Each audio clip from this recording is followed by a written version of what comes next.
What's up everyone, hope you guys are having a great day today, and I hope it isn't ruined by the absurd amount of stupidity you're gonna find in this video today. Now a few things I wanted to address before I get this video started. Do not, and I repeat, do not go out and harass any of the individuals I mentioned in this video.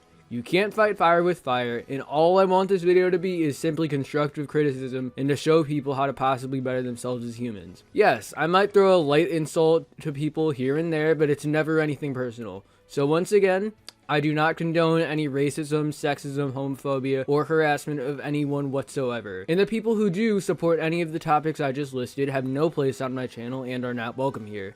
So let's just get on with this shit. So the individual we're going to be looking at here today is ZombaeKillz, who is a Twitch streamer, a YouTuber, and an African-American activist for social equality. So all of her controversies date back to around late November, early October, when Griffin Gaming made a response video to ZombaeKillz and Inside Gaming's bad take when they basically used their race to get a free PS5. So I'm not going to look at her entire video, because then this video would end up being like 40 minutes long with all of the other things I'm going to be talking about. Not to mention, the video has already been talked about to death and been dragged through the mud, and you've probably seen this video 100 times already. So we're just going to be looking at their biggest points and see what stupid things they say. And if I get canceled, I guess I get canceled then. So the gaming industry, of course I don't need to tell you, has a long perceived history of being for white cis males and made by white cis males. Actually, that's mostly false. If anything, instead of white people, it would actually be Japanese. Look at how many big games are made in Japan or China. Nintendo, quite possibly one of the largest game companies in the world, and one of the first, was founded and still primarily based in Japan. Same with Sony. Microsoft is actually the one exception to the people that make consoles. And while there definitely are what these people like to call straight white cis male protagonists in games, in this day and age there's also just as many gay, female, trans, and colored characters in games as there are what they like to call straight white cis males. Sekiro Shadows Die Twice, The Last of Us Part 2, Ghost of Tsushima, Spider-Man Miles Morales, Animal Crossing New Horizons, Resident Evil 2 and 3 Remake, Cyberpunk 2077. All of those games I just listed, you can either make your character into whatever form of representation you want, or you have some sort of person of color, LGBTQ person, or female protagonist. And actually, now that I think about it, the only games I've really been seeing over the last few years with the straight white cis male protagonist are sequels to games whose characters have already been previously established to be that way. And if you really want to be honest here, it's like that for pretty much everything in the visual entertainment industry. I first realized that when I saw your thread on Twitter pointing out that it was mostly white men getting Xbox Series X's, at least in the first run of it. So let's just take their word for it. Let's read the tweet and see who got an Xbox Series X the first batch of consoles. And maybe if they might have gotten the Series X for a different reason other than because they're white. I couldn't find the tweet they actually showed, so I'm just going to look at what they're showing in the video. So if you have any information I'm missing, maybe link the original tweet in the comments below. That would really help out. So the first one here is Jeff Grubb, who on YouTube has around 25,000 subscribers. Okay. ZombaeKillz has around 21 followers on Twitch. I can kind of see where she's coming from a little bit. But at the same time, I looked on her stream one time and she only had around 200 people watching for her 21k followers. That isn't exactly relevant. While on the other hand, I found out that Jeff Grubb is a journalist for GamesBeat. No shit Microsoft would send a console to them. Next one here is Maka91 Productions, who has around 277k subscribers on YouTube. I would say, yeah, he's big enough, and yeah, he should be getting an early Xbox. Now the next channel they show is Windows Central Gaming. Now this channel has around 21,000 subscribers, and at the same time, not very many views. Looking at his last few videos, they've only hit around 1 to 7k views, which isn't very much.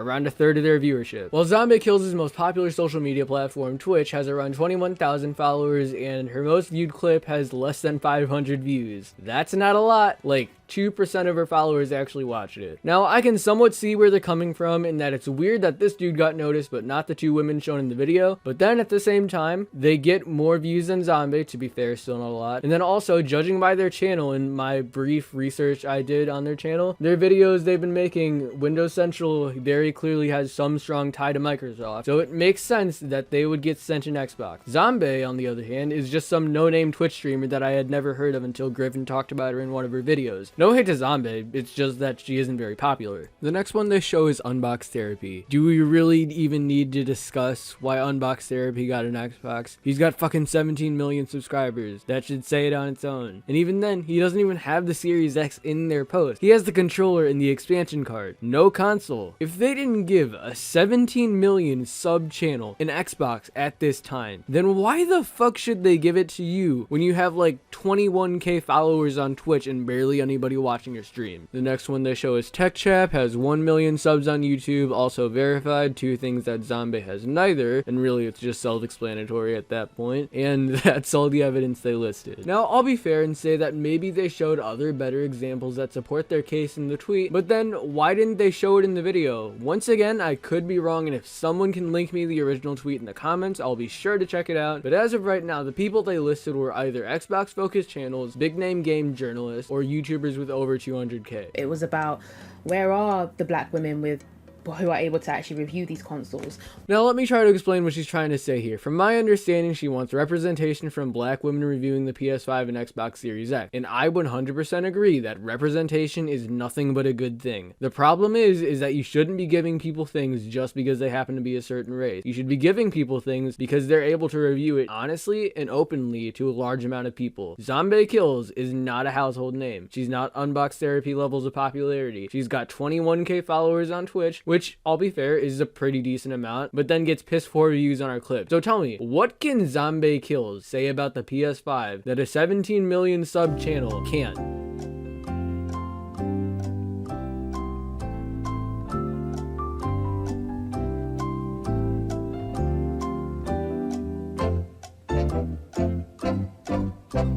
Absolutely nothing. The only thing she has going for her that Unbox Therapy doesn't have is that she's black. Let me give you a personal example. I'm Asian. And gay. But I know that there's nothing I can say about, let's say, Breath of the Wild that hasn't been said already in a better way. So am I going to call out the YouTube algorithm for being racist and homophobic for showing another person over me? No, because that's not how it works. I want equality for everyone, and we're only going to get that by judging people based on character and skill, not their race or sexuality. Was simply this. Hi PlayStation, we noticed a lack of representation of women in color, in specific, black women reviewing your console. I'd like to volunteer myself if you need help in finding people to do so. And I have written reviews for Tom's Hardware and would love a chance to do so. Yeah, there's a lot wrong with this tweet right here. Once again, what do you have to say about the PS5 that a 17 million sub channel can't? It would be different if you were a popular name, then it would actually be something to talk about. But when you have 2% of your 21k followers on Twitch watching your shit, that's an issue, probably showing that you aren't very relevant. Now, I understand that sometimes people just want to see people like them doing huge things like getting a review console early. But the key word here is people, personalities. If you want people like you reviewing consoles, you have to do it yourself. Rise above your issues, get bigger, more popular, and to the point where they can't not notice you. Not sitting around on your ass saying you want representation, but doing nothing yourself aside from bitching about it on Twitter. Pushing Miles Morales, which is their leading console title, arguably, and then to push a Black Lives Matter UI wallpaper, it seemed hollow. The narrative seemed hollow. Once again, I see where she's coming from, and I even agree that you shouldn't push these topics if you're not going to support it yourself. And PlayStation did give out consoles to black creators. The issue is, from my research, there aren't very many popular African-American women YouTubers in gaming with over 200k. And those who did have over 200k all got a PS5 or Xbox. What? Wait a second. Even you got a PS5 and Xbox early. Why the hell are you still bitching? Because they focused on some 17 million sub channel over your measly 400v Twitch channel? Where is the logic in that? Okay, so we're done talking about this video, and the moral is, while they have somewhat of a point, it's completely blurred out, and in the end just kind of seems like they're bitching to get a free console. Now, I'll give my honest opinion, the video really isn't that bad. Stupid as hell? Sure, but they do try to get their point across at least. Now, what happened after was a million times worse than the actual video. So as I said earlier, Griffin Gaming was one of the first people to make a video on these people, and also, like I said, his points were very similar to mine. Now, let's say you're on YouTube, and you just had a bad take, and people are criticizing you for that. Now, since you're a rational human being, and want to prove that, which of the following do you do? Do you A, realize what your take was, take the criticism, apologize, and or delete the video? Or B, continue to stand by your take, but politely ask for a respectful debate with the person so you can get your point across better and maybe get some people on your side. If your answer was C, bitch some more. Try to cancel said person, calling them in their community a white supremacist, and breaking YouTube TOS by doing a mass false flagging campaign on Twitter, joining their Discord server to get it banned to the point where they have to delete their Discord server and lock their second one down for months, and then also take down the video criticizing you. You happen to be like our friend here, ZombaeKillz. So yeah, the Griffin drama was bad, like awful. It made her look like a complete bitch that couldn't take criticism and caused a Streisand effect, making even more videos to be made about her. And that was it for a while. She continued to bitch and moan on Twitter. Griffin continued to make the content he always makes. They both went their separate ways, although with Zombie now looking like a complete bitch about all of it. This might be a hot take, but I really don't think the video was as bad as people like to say. Stupid? Sure, but I can see that she had somewhat of a point, just kinda failed to get it across. What was bad was her reaction to the entire situation. That made her look like a complete bitch that couldn't take criticism. Of all the things you could have done, all the things you could have said, you could have asked for a debate. You could have taken the criticism into consideration. You could have just ignored Griffin. But you had to do the worst possible thing. Calling the person criticizing you a white supremacist, trying to deplatform the person off of YouTube and censor them. That's how you know she was panicking. If she wasn't panicking, she wouldn't have had a mass campaign against Griffin. She would have, like any other level-headed individual who stands by their points would do, and asked for a debate. If Griffin would have said no, then yeah, there would be an issue. But she never even asked. So now it's around January or February, and some kid makes a video on her. He happens to be nicer to her than most people are. He gives her credit, he also criticizes her a little bit. Then he decides to email her, telling her to check out his videos on her, which I will admit, and so does he, it was a very dumb thing to do that. So let's play another game. What do you do if someone's criticizing you but also giving you credit? Do you take the criticism into consideration, try to better yourself while thanking the person, or B, wait, you know what the fuck? You already know what she did. She fucking tweeted about the kid, making fun of his Asperger's voice, fucking doxed him, bullied him, lied about what he said in the emails, edited the emails to make them seem more derogatory than they actually were, and get this, tried to charge him $4,000 for quote-unquote making her look at his videos. God damn, this lady is making it very hard for people to defend her. Now normally, I would try to see both sides of the story to see if this kid was bullshitting about anything, but I can't. Why? Because she's privated her Twitter to hide her tracks. So if anyone has any information I can take, please say so, either on my Discord or in the comments below. And hey, I might even make a part 2 to this, covering all of the information I missed and the things I may have taken out of context. So now, this brings us to a few weeks ago when she posted something racist and got called out for it. She got called out by a professional retard that most of you will know as the Quartering. Now, as I just said, I don't like the Quartering. He's fucking stupid. Anything with an ounce of LGBTQ in it, he automatically calls woke trash. But people shouldn't be getting canceled for being fucking stupid. People shouldn't be getting canceled, period. And now, I'm gonna have to defend the fucking Quartering. January 21st, 2021. ZombaeKillz posted a stupid tweet with the dead meme of the cat screaming and the one lady pointing at her. And the caption, "The face I make when any white woman is about to get her ass beat to sleep." I don't know, chief. Sounds pretty racist to me, especially coming from a quote-unquote anti-racist activist. A few weeks later, March 1st or 2nd, I'm pretty sure, I don't even fucking know, when Logitech announces the people they're sponsoring for the month, the Quartering attacks her sponsor and calls her out for the tweet. Now, going after sponsors, not the best thing, especially when the Quartering constantly speaks out against doing that. But what can I say? The Quartering is a fucking dumbass. She then replies on Twitter saying that it was photoshopped, when we now know that she lied about that because the tweet has been archived. So unless the Quartering is some magical mystery fairy princess that can somehow archive tweets that never existed, I'm pretty sure it's safe to say that she's bullshitting. Then things go to shit. Black Girl Gamers tweets out, "In 2021,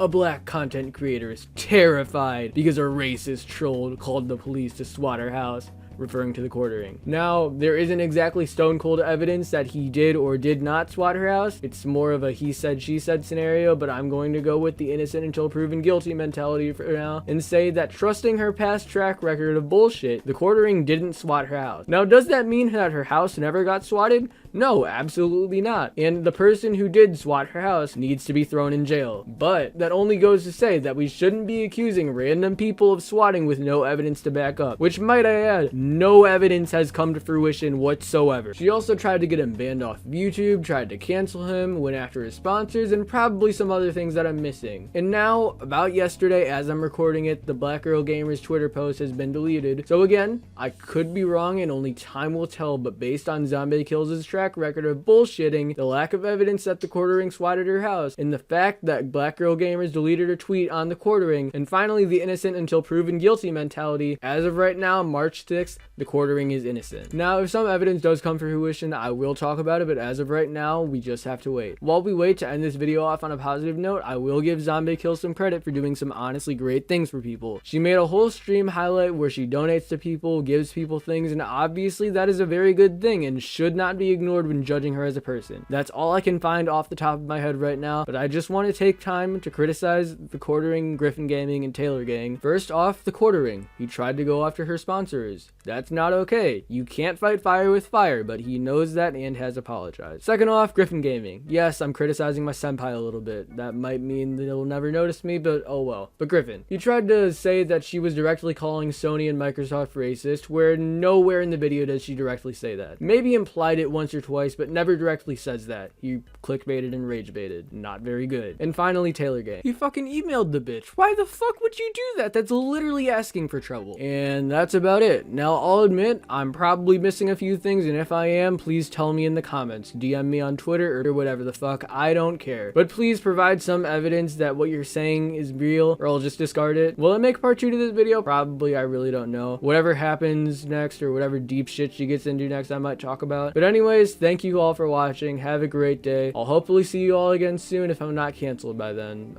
Yeah, see you in the next video. Bye.